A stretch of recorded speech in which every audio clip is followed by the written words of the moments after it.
We are going to have another conversation this hour, and we are joined by Dr. Martin Oloo. Dr. Oloo is an advocate, he's a law lecturer, he is an analyst and a commentator on very many things. Good morning, Daktari. Thank you. Good morning very much. And I think that having listened to your profiles, I think I'm just a street guy. Yeah, I'm a street guy. A street guy. No, us guys are cartel. You guys are cartel. The three of you. Good morning, our listeners. Welcome. Good to have you on the show. Thank you very much. Nice to have you. Actually, it's good to be back. I miss this gang. I think this cartel is one that you should wake up with in the morning. It's a good cartel. It's a good Cartel. Not all cartels are bad. So, yeah. Cartel is not necessarily a bad thing. It's not a bad thing. Yeah. Yes. Some should be crushed, but some should be let to. Some should be let to survive. You are going to hear the day's proverb from the cartel Coco champion, City Muga. I'm waiting. Yeah. Yes, our proverbs for the whole of this week are from the country of Rwanda. You can outdistance that which is running after you, but not what is running inside you. You can outdistance that which is running after you, Yes. but not what is running inside you. Yes. Fantastic. Wakili, a quick one. What do you think they're saying? They are saying that the only truth you cannot run away from is that's inside you. The rest, you can skirt around, you can give excuses, but not that is in it. So I think it's phenomenal. You cannot run away from your own demons. No. So like the cartels cannot run away from their cartelism. You can run away from whatever we're told, but what's inside Inabaki pale pale. stays. Kabisa. Now, there's it's good that you're here because you understand the law, you teach law, your students are practicing law. We need to understand something. On the 25th of February, that is this year, there was a new office that was established, the Office of the Spouse to the Prime Cabinet Secretary. And it's of the spouse to the Prime Cabinet. Or to the office. Is it of the spouse to the office? Office of the Spouse to the Prime Cabinet Secretary. Thank you very much. Okay? The spouse is of the Prime Cabinet Secretary. The spouse is to the Prime Cabinet Secretary. Got it. It's Office of the Spouse. Now the office is belonging to the spouse. Thank you. Okay?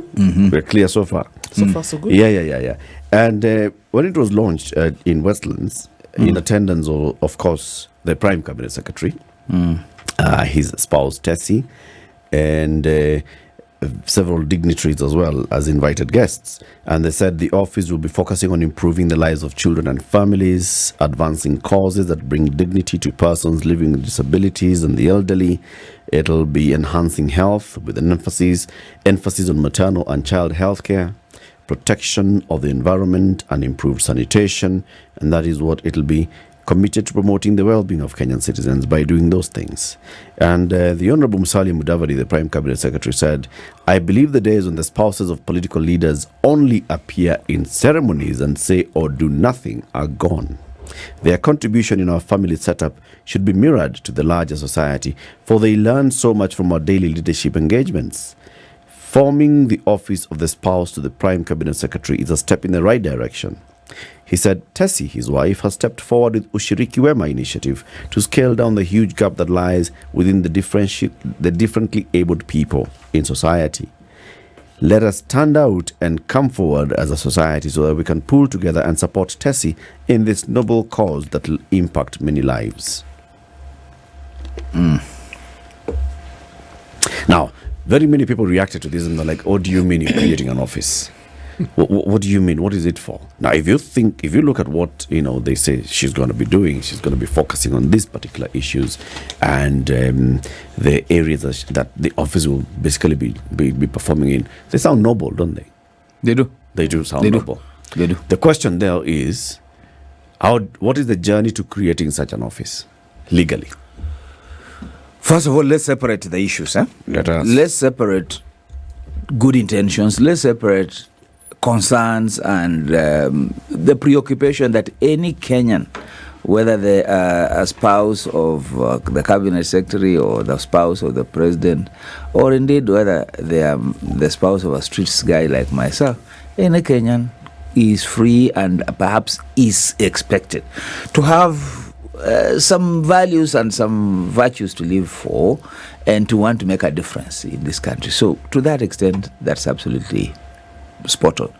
Indeed, it is something that a spouse of any leader should do without even us knowing. Because they do. For example, for any of these people, look at First Lady Rachel Ruto. She's been around a number of initiatives, stable banking, whatnot. You can't write that off. Yep. If you look at maybe even Dorcas Rigathi, she's a pastor. She's involved. There are things she's doing. No problem about it. Those are very important things. The issue is, why would you elevate those issues onto the state, onto the public, and therefore onto the state coffers? So why would the state have to support such good initiatives that could be funded from philanthropic, from well-wishers, from volunteers, and so on? Shouldn't those things go on the way they are proceeding without necessarily elevating them? Because what you do by the time you create an office, you already formalizing it. And when you formalize it, then we expect that a budget line will come to it. And when a budget line is then brought onto it, the questions begin. And so the question is, aren't these things the real things that the state is supposed to be doing anyway? Yeah, they need a Isn't champion. the state supposed to be championing poverty reduction? Isn't the state supposed to be reducing ill health? Isn't the state supposed to be reducing jiggers and whatever it is? So in other words, there is a place where we expect that Kenyans will enjoy good life. Indeed, it's their constitutional right to enjoy good life, to expect good shelter, to expect the highest in terms of anything that the state would do. So that's what the expectations is. Having said that, I guess you are pushing me to say, are these offices legal? Are these offices constitutional? And that is where our crisis begins. And when I say our crisis begins, is this. In our constitutional architecture, we have adopted the US presidential system, and that we have put offices, executive offices, around the devolved structures, the county government, and around the office of the president. So that's where the executive power sits. So of necessity, you can expect that the spouses of those offices do exercise certain functions that almost assume a certain officialdom. So, yes, the spouses to governors do have initiatives that they have been pursuing or they pursue, and those initiatives then tend to get traction and also funding from those counties. The office of the president, we have seen Beyond Zero. Margaret had a very good program. I think the only one we didn't have a good program from the spouse was our good friend, the late MK, for good reasons. But for the President Uhuru Kenyatta, we saw what Margaret was able to do, was doing, and that was perfect, Beyond Zero. We didn't see much of publicization around officialdom on Beyond Zero, but there was a subtle way in which it was operating from State House, all right, or from wherever it was, but you knew there was a hand of government. Mama There Rachel, was a lot of officialdom with Beyond Zero. We even had a marathon. yes, where the president participated. Twice. Yeah, but you see, the way it comes out. The point I'm making is that it is something subtle somewhere. You see the president pop up, and you see the wife there, and it's okay. Even But Rachel has remember, been having the marathon was for fundraising. yes fundraising. Yes. Which is a way in which you publicize it, but you also attract public support around it. No problem around it. So why am I saying that we have a crisis? A crisis of, if we are reposing these kinds of responsibilities around spouses of the executives, then you do expect that you have that office around the presidency, you have that office around the governorship. Now, the crisis is when Kawera Mwangaza is having her spouse next to him is a crisis, is a problem. She's being impeached. You can say, of course, that the guy was also overreaching himself by going to sit in the cabinet meetings, and so the point, a little bit. a little bit. But for me, I empathized with that guy. I was like, surely, if it was a female spouse, nobody would have bothered. But now this is a male spouse, and I empathize with the Mr. Mwangaza. I empathize with my good friend Kamodo Eganjo. I would like to see him in the office of the spouse and what he does. Basically, what we are saying is that it should be something that we come to with a bit of soberness and expectation that if this is something that reposed within the executive, then we can see it the American style, where, for example, we had Jill Biden here, fairly with official regalia, coming to visit. And then you can expect a little bit of that in the governors. And that would be fine. You are dancing around this. Is it legal or not? Legal? I have said, and this is what I want you to pick from me. The executive nature of offices that we create reposes certain functions for spouses.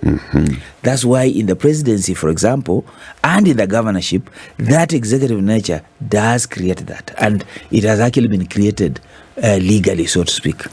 Governors have created that office for their spouses, and so has the presidency created the office.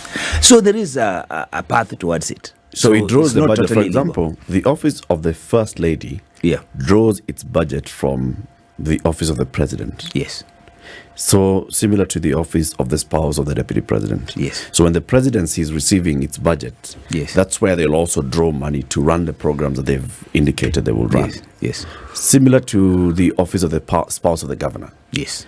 So the office of the governor receives money, budget line, and then that is what is basically used to run the functions of the office of the spouse to the governor of Kirinyaga County, for instance. Yes. Okay. So there's room. There's and room. I'm talking about it from the executive perspective. There is no constitutional overreach here. No. Okay. So let's look at what then is in the Constitution, because we know that with the new Constitution, the offices were clearly demarcated, and then who was able to run what with these provisions that you speak of right now. Now, this position that we see, the office of the prime spouse, the office No, of I'm the talking of the one Prime itself. or the principal. Yes. The prime cabinet secretary. The prime cabinet secretary. Now, looking at that office, this is the first time we've seen that, at least ever since, the new constitution of 2010. So now when you ask if that office comes to the new administration, I mean, one would assume that that's ensconced in law, that was then stipulated for. The question is, by virtue of the fact that this office of the Prime Cabinet Secretary has been established, does it then automatically allow that a spouse to this office then should be made provision for? Can I just append a question to yours? Please. If I may. Append away.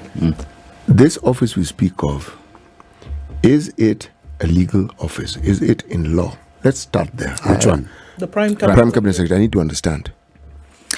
I think that's the main question. The office of the Prime Cabinet Secretary it's neither a constitutional office nor is it a statute office. Okay. It's not. And you know that when this office, when the proposal came up, the current the President Ruto said he was going to introduce a law to create that office. Indeed, when you look at the memorandum that they signed between ANC and UDA, it anticipated the creation of that office through statutory provision. So it's not... And that has not been done yet. Yeah. Therefore, technically speaking, this is an office like any other cabinet secretary's office, which is established under the law and under the presidency. Now, when I was saying about the executive repose and this constitutional mandate under crisis, is that the problem we are having with that office is anticipates a prime minister. Okay? Now, I don't understand how you can have the prime minister's system and the presidential system coexisting. Okay, let's not call it prime minister then, because it confuses the issue. What if we call it chief minister? So if it's the chief minister, then it is just what it is. Because the problems we are seeing is not just in the naming. It's now in the functions. So that when you begin to create the office of the spouse, what you're actually doing is that you're entrenching that office. And there's something that I must say early enough, that we in Kenya and we in Africa have a problem. We are preoccupied with the monarchy system. And this is why every time we try to go to define our system, for example, we have a presidential system, but we are still cut in looking for another big person. So you have a multi-party system. We are still stuck with trying to find one big party system, so that we want to exercise absolute power. And where we want to exercise absolute power, it only then makes our image larger than life, and even our spouses assume a larger than life affair. And that's what we are dealing with here in the creation of the office of Prime Cabinet Secretary, so that we cannot have that office within a presidential system exercise such functions and the full in a fullness, in the manner in which it's being anticipated, even in law. Because if you do that, you are likely to run afoul on our basic structure in the Constitution. Let's start from that basic of whether this office of the Prime Cabinet Secretary is legal or not. Executive Order number 1 of 2023 that establishes the organization of government by the president talks about the office of the Prime Cabinet Secretary and gives it 5 roles. Role number 1 is to assist the president and the deputy in coordinating and supervising government ministries and state departments. Number 2, in liaison with the ministry responsible for interior national administration, oversee implementation of national government policies, programs and projects. Number 3, chairing and coordinating national government legislative agenda across all ministries and state departments in consultation with and for transmission to the coalition leaders in parliament. Number 4, chairing PS committees and supervising technical monitoring and evaluation of government policies. And number 5, performing any other functions assigned by the president. Is there anything that is untoward in any of those roles? Absolutely not. And here is the reason. This is the president organizing his government, assigning key functions to whoever he appoints. Using powers given to him as the president. So he's the president reorganizing his office. The key issue for us is when you look at the functions of the deputy president, which are functions that are constitutional, would you see whether he's gone out of the constitution to assign it functions, or is he keeping within the constitution? Or has he tried to give functions of the deputy president to the Prime Cabinet Secretary? He has not in that. So he's been very careful and very cautious in terms of how he has separated the two functions. The function of the Prime Cabinet Secretary is really an executive function. It is what you would call a leadership management function, where he's assigning roles that are essentially coordinating parliamentary and looking at processes that are cutting across ministries, but in a way that assists him. In fact, the language that he's using assists the president. Assist the deputy president. So he's asking for assistance. The language that is in the constitution about the deputy president is deputize the president. Yeah. So that language is very important. And for that reason, it is there's nothing wrong with what the president does, because he's organizing his government and he's assigning functions. Does that make the office legal? Does it make it statutory? Does it make it constitutional? My answer is no. What do you mean? Absolutely. There's no difference between this ministry, this office, and the next one, which is the interior. You know and what? Administration. Eric. Or defense. Eric. Or water and irrigation. Eric, there is what is called regulation or administrative action. Administrative action is not necessarily legal. When you are organizing government, the Executive Order number 1 of 2022 is the organization of government. That document belongs to the realm of public administration. It is not a legal constitutional document, and therefore it does not confer legality. It confers legitimacy. It confers, a recourse or a point of reference, but it does not confer legality. So what are we saying? That then it would be very possible for anybody, a concerned citizen could then go to the courts and say that we are questioning the legality of this office, and the likelihood that a court would listen and say, actually, almost like what we saw with the CAS positions, that in truth, yes, constitutionally, this office has not been properly established. Now, this is the most important point that we need to take home. When the legal experts questioned the establishment of the CAS, the Chief Administrative Secretary, they asked whether the process of creation of offices in the public service had been followed. Yeah. What did the President do? President Ruto followed that process, allowed the public service to do what it needed to do, and advertise the position. What was the difference between this process and President Uhuru's? President Uhuru simply appointed. Yes. He created the office and appointed. Yes. He never followed any due process. What the President Ruto did is he went and created the offices through the public service, allowed the public service to interview.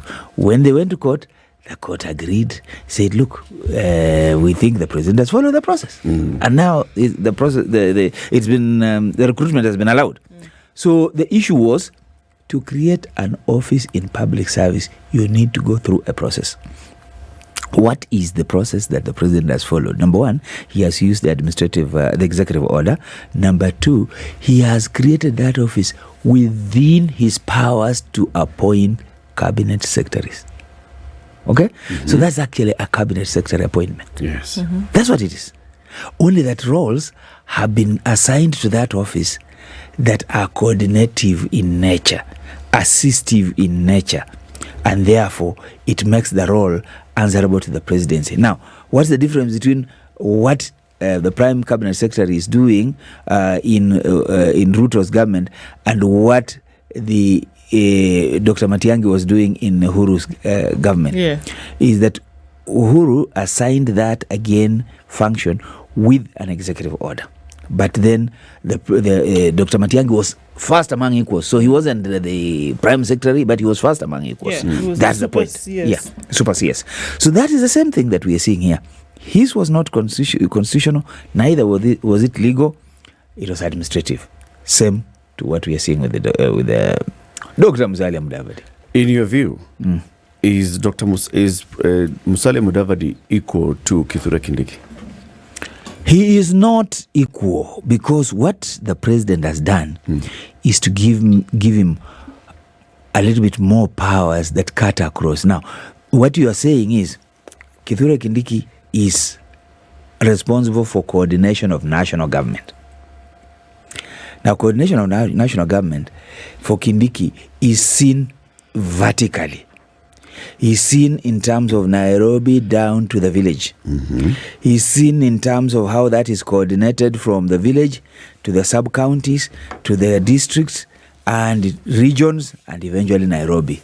It is the role of the provincial administration, before called, now they call it the national government officers there. Yeah. That is the role.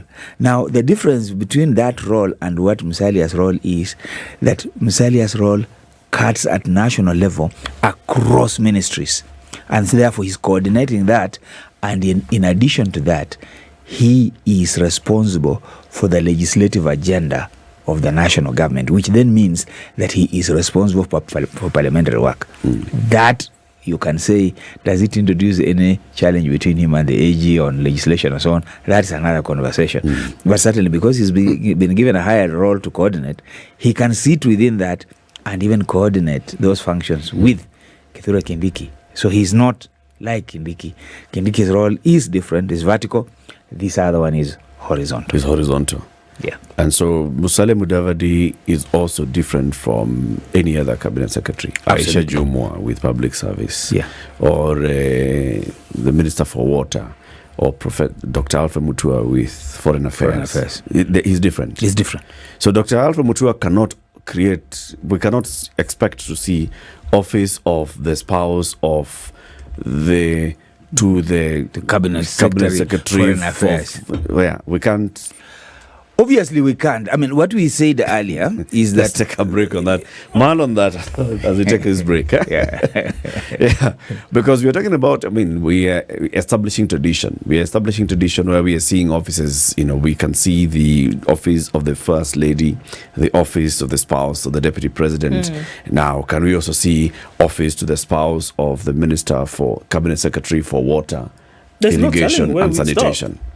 Or spouse to the Principal Secretary. 28 minutes to 8. Dr. Martin Oloo is our guest this morning. He is a constitutional lawyer. He is a law lecturer. He is also an analyst on matters politics and governance. He's our guest. We are talking about the legality of the office of the spouse to the Prime Cabinet Secretary. This is the Situation Room, the only way to start your day. The show continues with Dr. Martin Oloo. We're talking about the office of the spouse to the Prime Cabinet Secretary, the newly established office where Mrs. Tessie Mudavadi Musalia will be, of course, superintending this office. And the Prime Cabinet Secretary said, the days of when our spouses would just be appearing. So when Musalia is appearing for any state function, he's there accompanied by Tessie. When he is performing some of his duties, like, in the community, the wife is alongside him. And she also is approached by very many people who are seeking support in various issues and various causes. She has personally taken up some of these causes herself. She says, okay, so I've been doing these things anyway. And people invite me to this, not only on the account that I am Tessie, but because I am the spouse to Musalia Mudavadi. Why not just formalize this so that I can actually do it better? Sitting. Musalia Mudavadi was a vice president. Yes. Still had the same wife. Okay. At that particular point in time, it was a short stint, yes. And the roles that you mentioned that were actually being performed by the First Lady, according to what you say she has been reported that she said, were there. This issue of public service is something that people often engage in. And when you are a politician, and Musalia Mudavadi has been a politician for a long time, and he's held very senior position for a long time, those functions are always there. There are things that are demanded and required of you. Okay? Now, I personally do not have a problem with this office. None whatsoever. If you want to establish an office, if you want to give functions to the spouse, by all means. There we go. My problem is when you set in motion a process that runs contrary to the law. What have you actually set in motion? What message have you actually sent? What are you telling people? So it could even run contrary to the good intentions that are there. You look at first ladies across the globe. The focus on trying to help the vulnerable is something they all engage in. Charity events, some of them, as I mentioned, the First Lady of Rwanda, the appointments as a special envoy for UNAIDS, WHO, the foundations she set up, they do these things.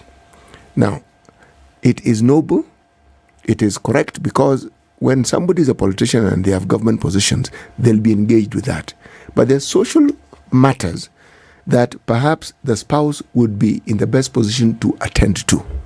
My problem, I repeat, is when the law isn't followed, what then are you setting in motion? Because that very good thing that you have started will unfortunately be darkened by that cloud of non-compliance with the legal requirements. Therein lies the problem, in my view. If I was to ask you, CT, Yes. what, in your opinion, is the procedure, the lawful procedure of establishing such an office?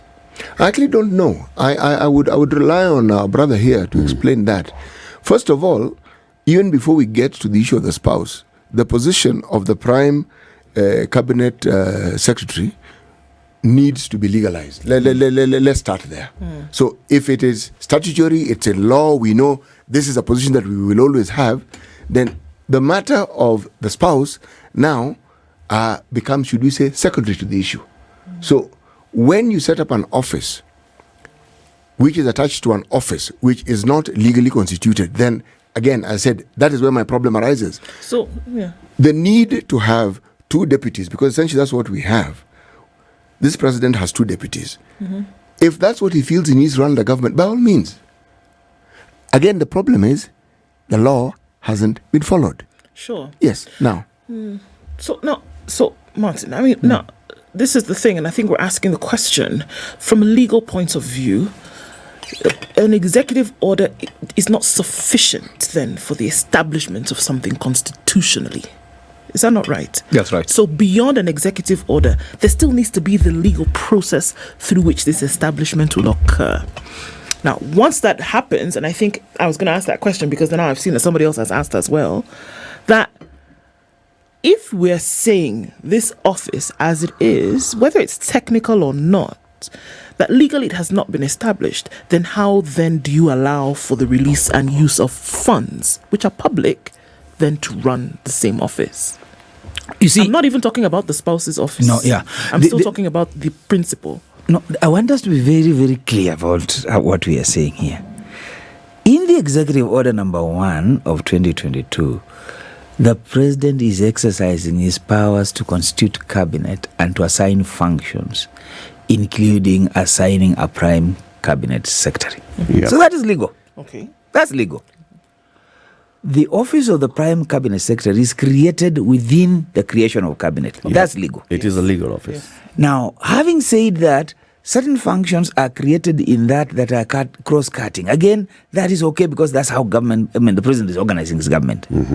But the thing we are saying is that role, and especially looking into the past and the future, was there before when Uhuru Kenyatta created it administratively. Ruto has created it administratively. However, in his promise and in their memorandum of coalition, he had promised that he'll bring a law to create that office because he knows that that office needs to be created by law. We are saying, and I agree with what CT is saying, that we have created it under the cabinet secretary, which means that it is an elevated cabinet secretary level, but it's a cabinet secretary level. Okay. Yep. Now we are creating in that an office of the spouse. Does that give room for anybody else? And this mischief can go on. Because where will you stop? Where will you Because stop? then you can have the PS opening. No, just say the cabinet. We can have the entire 20-something cabinet, or each saying they want to create an office of the spouse. Would they be right? Yes, they will be following a president. Would that be the best way for us to use our money? Perhaps not. The only thing that is being done here, which I think is important for us to note, is that by creating this office, what the Prime Cabinet Secretary is doing is making it official that resources can be used to fund that office. That's what he's doing. Yep. And therefore putting it as a charge to the consolidated fund for purposes of running his office. Okay. No problem about it. Now, having said that, what we are saying is it is an office that if we are going to go into the future, it needs to be in the law. But I'm also saying that our constitutional system, the architecture, the basic structure of our constitution is a presidential system. The moment you start creating offices below it that have powers that may usurp the constitution or may undermine the deputy president's office or any other office that's created in the constitution, you start running into constitutional issues. So that either we are purely presidential or parliamentary. But we always try to be something in between. I think we are stuck. We are stuck by our own history politically. Yes. We are stuck where we see the name prime, we put minister. Yeah. And then we know a prime minister, as we have seen in this country, has executive functions that almost mirror and go like, they are deputizing the president. All right? Yes. Because that's what we saw with Jomo Kenyatta. That's what we saw with Raila Odinga. Right? Yes. That is what we are stuck with. But that's not the case here. This, like you've said, is a minister, is a cabinet secretary. Only that he could have been called prime cabinet secretary he could have called all these things prime cabinet secretary for interior, prime cabinet secretary for coordination, prime cabinet secretary for water, or remove prime. Call him cabinet secretary for coordination. and give him the same 5 roles, and there would be no issue. But therein is the issue. Where is the issue? Why did he call it prime? Because he's trying to balance between what you Kenyans are used to, which is what you want to see. This man is not like everybody else, but now this man, after the tsunami in bombers of Kenya, he came and joined our coalition, and he has a bigger stake. It's a shareholding issue. Is it for Kenyans this or person for has him as the individual to feel that way? Him and those behind him. Okay. You, after bombers and signing the coalition and coming into the coalition and all, I mean, you are not like Just everybody else. Yes. But is and you're doing the job of coordinating. Eric, and if he had called Musalia, this is my thinking. If President William Ruto had actually appointed Musalia, given him these 5 roles, which, like you've said, nothing wrong at all in law, and called this office the office of the Cabinet Secretary for Coordination of Government, yes, people would have said, but now, surely. Now, Eric, when you call him prime, politically speaking, you've given him some... No, but he is. Politically speaking, he has been given a role higher than everybody else. No, that's prime. true. Yes. But we need also to go back to our history, saying our history is important. Uh-huh. What was BBI talking about? BBI was talking about creating a prime minister's office. Yes. BBI was about making sure that we have room to fit our chiefs. We don't care about Indians. We want chiefs. We wanted to fit chiefs. Now, of course, you know that President Ruto was very opposed to BBI. Yes. But behind, he was saying, if it was me promoting this thing, no bad. But you see, when Azimio coalition came in place, it had the eyes on those structures. Yes. When Kenya Kwanza coalition came in place, it also had those eyes on the structure. That's why the Prime Cabinet Secretary office sits there. Between President Ruto and Raila, they agree. They need a prime minister, not for anything else, but for purposes of balancing regional politics. Yes. That they agree. But having said that, we need to go back to a number of other initiatives that are in the offing. For example, the president has talked about creating the office of the leader of opposition. Yes. And he's asking Parliament to think about it. He is creating funds, and he's saying oversight funds of the Senate and so on. The bottom line is, if you create those offices he's talking about, you run into a constitutional wall. Because this constitution does not anticipate a leader of opposition. It anticipates a minority leader and a majority leader. This constitution does not anticipate an opposition inside Parliament.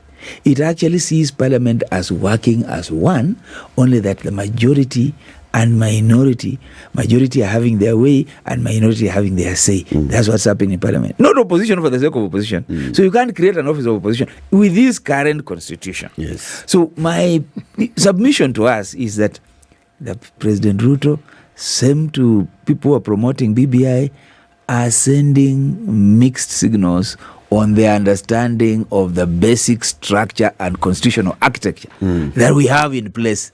It has no room for some of these things, including the office of... Which is why... Is that really the case, or is it that they understand this full well and they simply want to dismantle the Constitution? Precisely. And that's why those of us who are for the Constitution will always remind them, hey, wait a minute, that is not constitutional. That is an aberration. That is not what was anticipated in the Constitution. So the truth is, and that's why I said earlier, given the opportunity, our politicians, Kenyan politicians, including the Nigerian politicians, would love a constitution that declares them total presidents. Then you can organize government the way you want, you can create opposition the way you want, you can dismantle opposition the way you want. But the good news for Kenyans is this, and maybe we have not given ourselves enough credit. This Constitution 2010 that we have is the bulwark, it is the rock that we have ever given ourselves. Running away from it, whether you're in Azimio or in Kenya Kwanza, will be a challenge. You saw BBI where it ended. Some of these initiatives will end up in court, including the Supreme Court. And even those who are in these offices know as well.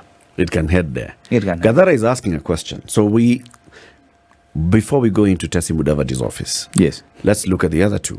The office of the First Lady the office of the spouse to the deputy president. Are those offices in public service? They are not offices in the public service, so to speak. The question then is, are there budget lines that are created by the Treasury for those offices in those offices? And the answer is yes. You see, the president's office has a very big chunk of budget around social issues, around entertainment issues, and those issues are actually carried around by the spouse, similarly to the president and similarly to the governors. So yes, these are offices not in public service, but the offices that are already coming into us. You see, like when you have a cabinet secretary today, there are certain positions that the cabinet secretary is allowed by public service to come with. For example, you're a cabinet secretary, you can come with an advisor. If you want C.T. Muga to advise you on matters, everything else except good things, you bring him. If you want Eric Latif to advise you on how to be corrupt, you bring him. So that, anyway, but the point is that what will make you effective, you can come with a certain number of officers. You're actually allowed. Allowed, yeah. And the person, will they draw a salary from public service? Yes. So they will actually get recognition by the Public Service Commission? Yes. Actually, as a matter of fact, and I have served as a legal advisor. Right. And it was a public service appointment, but it's tied to the term of the person. So, for example, if it's here we are serving, when she's in office, we're with her. The day she leaves with everybody. And so those advisory positions are tied to the office. In other words, the government, the Constitution allows, and the public service allows certain support systems to be available to people who are appointed to be able to do their work, whether as researchers, advisors, and so on. And that applies to the judiciary, and that applies to the legislature. So the legislators are given a number of staff to work with. Does that principle create the name of that office? You see, the I issue can call is, you legal advisor, I can call you any other name. You see, if you are going to work under the cabinet secretary, it is now for the cabinet secretary to create positions and make justification. So you have to justify. You don't just wake up and say you want your spouse to be. And by the way, this is something that has also become an issue. For example, members of parliament, because they have a kitty that they can employ people around, they start by employing their wives, employing their children, and that's now nepotism. But what you are being told is that look for that help, the research and so on. You know, there's a president, I think, one of the, these African countries, who has employed some family member, and he says, yeah, that's very important that so and so. No, just one. Let's be precise. Their number. One even has his son as the deputy president. So, Yes. So those are abuses. But certainly what the Constitution is saying and what the Kenyan public is saying, that we know when we give you an office, there are certain support systems that you require, and we allow you to have those people for a time. Once you leave office, you live with them. Okay. Yeah. Politically, do you see a problem with the creation of the office of the spouse to somebody as big and important to a country as a prime cabinet secretary? But I don't see a problem. We are in Kenya. Politically speaking, this is a plus. This is we just are making sure that our prime cabinet secretary is functional. His wife has an official space, can access facilities and facilitation around air movement and so on. So we've done that, and politically, it means that our king is okay. You see, these officers are not just elective. These officers are symbols. They are communal. So, yeah, the community is very happy. You can imagine where it comes from and where, everybody's happy that the office has been created. So, politically, it makes a lot of sense. The rest, what we're talking about is now legal, constitutional issues. But, all right. So, if another individual were to come into the presidency, for example, and decides to do away with the prime cabinet secretary, then for all intents and purposes, this particular one then would be null and void. Would Absolutely. be vacated, essentially. You see, what the President Ruto has done, makes this office different from what President Uhuru did. Yes. Because what the role that Dr. Matiang'i had is different from the role, or rather, the naming of that role is different, but the functioning and maybe even the expansion of the of responsibilities is a bit different. But essentially, what you're saying is that the Uhuru had a different way of looking at it. President Ruto has a different way of looking at it. But eventually, if I took over, as I could sometimes want to, I would say, okay, I don't want that office. Or if I want that office, but the problem, actually, we are stuck. We will still need a king of some region. We will still need to say, okay, now you people, we have given you speaker. You people, we have given you prime cabinet secretary. You people, we are going to make you speaker of the national Senate. So there is a way in which our politics are organized with ethnic blocks. With realities. And when these people come, for example, when Musalia comes and sits as prime cabinet secretary, there is symbolism with it. And that's why the creation of the office of the spouse is also very symbolic, because then the king is complete with the spouse. The champion is here. Yeah. But when Kawira Mwangaza brings her husband, we have issues. Now that's my only problem. I was against this, and I'm so glad that the Senate agreed not to entertain. Because this lady was just being hounded because the man for a while was now looking not like a flower boy, but now like somebody who was part of power sharing. And I thought that was not a bad idea. And we should continue to encourage men, particularly male spouses, to be able to also enjoy what the female spouses enjoy. Yeah, to assist. The office of the main person. Yeah. But you see, when all is said, indeed, you know that these spouses actually make the decisions. The pillow talk makes decisions. So what you see being expressed in public has been discussed, analyzed, and sometimes decided. Not even that. Even during the entire political campaign process, they are involved. Yeah. I mean, the first lady of any county will have played a key role in campaigns, in the campaign period. She'll have mobilized women, mobilized the constituencies that she's concerned about. She will not be a flower person. She'll be actually part and parcel of it. Yeah. Yeah. So when they take office, she should be around again to mobilize for 2027. Why not? Dr. Martin Oloo, thank you very much for joining us. Your final comment as we end. So, are you going to apply for IEBC there? Positions that have been advertised No, today? They have been advertised, they have been shortlisted. Consider serving this country. I serve it in the morning. Selection panel for the appointment of chairperson and commissioners of IEBC has placed an advert in the paper. Vacancies in the positions of chairman and members. Let me tell you. I told CT to do the other one. No, CT may try it, but I'm certainly not going to try it. I'm happy serving Kenyans from the microphone and telling them the things they want to hear and some things they don't want to hear. And bringing up the next generation of legal minds. Absolutely. I'm better teaching. And some of you are welcome to my class, please. You may need a bit of legal training to function in a newsroom or situation room for that matter. Yeah. That's important. We'll take you up on that, by the way. Thank you. So City, please, this one, you failed to do the CAS. You failed to do, no, CAS, we didn't want you to. We wanted you to do the one for the EACC. This is IEBC. City Muga, we are going to apply on your behalf. And if you're not shortlisted among the 10,000 people that will be shortlisted, we will walk the streets. Yeah. We are going to force him to apply. He's our person. This is our candidate. We're going to lobby for him. Yes. He represents wide interest. No, not he's interested or not. It's not an issue. It's not about him. It's not about him. It's about us. Keep it here for more conversations coming up in the next very good morning to you.